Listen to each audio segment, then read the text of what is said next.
dinengdeng. Luto tayo ng talong, sitaw na may kamote at talbos ng saluyot. Ayan. Ito tubig, pinakugasan ng bigas, nagyan ko ng sibuyas at kamatis. Ayan. Pag kumulo, lagyan natin bagoong.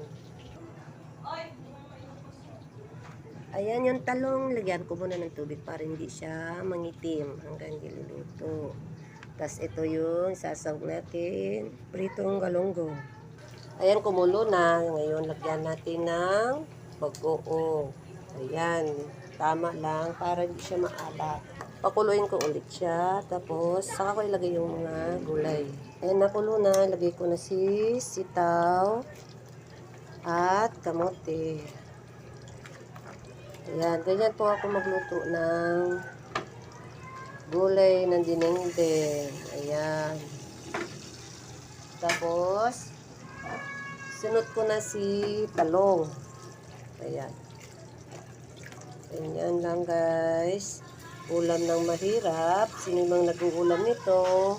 Sila yung nakaka-relate. Ayan. Pakukuluin ko to ulit. Saka ko ilagay yung prito na galunggong. Tapos, lagyan ng seasoning ng konti yung ayon sa panlasa. Ayan.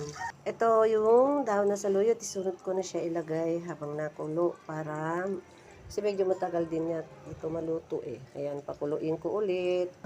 Ayan, patong ko na yung pritong galunggong. Pampalasa lang. Dalawa lang yan.